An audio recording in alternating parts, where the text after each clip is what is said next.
मुबारक हो बेगम जान। आपको भी मुबारक हो नवाब साहब, ये लीजिए हमारा बेटा। उल्लुल्लुल्लुल्लुल्लु, माशाअल्लाह। बेगम जान, इस खुशी के मौजू पर आपके चेहरे पर यह शिकन कैसी? नवाब साहब, आज आप हमें बता ही दीजिए कि आपने हमसे पहले 3 और निकाह क्यों किए। बेगम जान, एक रोज हमारी अम्मी जान चूल्हे पर रोटियां सेक रही थी और उनका हाथ जल गया। उन्होंने हमें बुलाया और बोली, शहजादे, हमारा हुक्म है कि कुछ ऐसा करो जिससे कि हमारा हाथ भी ना जले और रोटियां भी सीख जाए।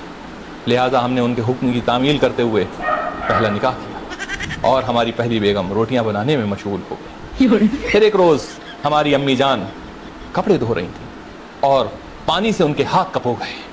उन्होंने हमें बुलाया और बोली, शहजादे, हमारा हुक्म है कि कुछ ऐसा करो कि हमारे हाथ भी ना भीगें और कपड़े भी धुल जाएं।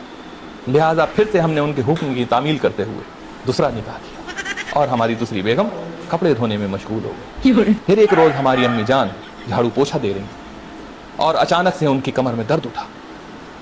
उन्होंने हमें बुलाया और बोली, शहजादे, हमारा हुक्म है कि कुछ ऐसा करो कि हमारी कमर में दर्द भी ना हो और झाड़ू पोछा भी हो जाए। लिहाजा हमने फिर से उनके हुक्म की तामील करते हुए तीसरा निकाह किया और हमारी तीसरी बेगम झाड़ू पोछे में मशगूल हुई। तो नवाब साहब, आपकी अम्मी जान का ऐसा कौन सा काम रह गया था जो आपने हमसे निकाह किया? बेगम जान, हमारी तीनों बेगमों ने इतनी शिद्दत से घर में काम किया कि हमारी अम्मी जान उनसे बेइंतहा मुतासिर हो गई और उनसे बेपनाह मोहब्बत करने लगी। इतनी मोहब्बत कि उन्हें जरा सी भी दर्द और तकलीफ में नहीं देख सकती। लिहाजा उन्होंने फिर से हमें बुलाया और बोली, शहजादे, हमारा हुक्म है कि कुछ ऐसा करो कि हमारी तीनों बहुओं को तकलीफ भी ना हो और हमें पोता पोती भी नसीब हो जाए। और हमने उनके हुक्म की तामील करते हुए आपसे निकाह किया। क्या? अच्छा बेगम जान, हम चलते हैं। लेकिन जा कहाँ रहे हैं आप नवाब साहब? अपने बच्चे का स्कूल में दाखिला करा रहे। नवाब साहब, ये बच्चा अभी अभी हुआ है, ये कैसे स्कूल जाएगा? बेगम जान, हमारी अम्मी जान का हुक्म है कि दूसरा बच्चा जब पहला स्कूल जाए तब।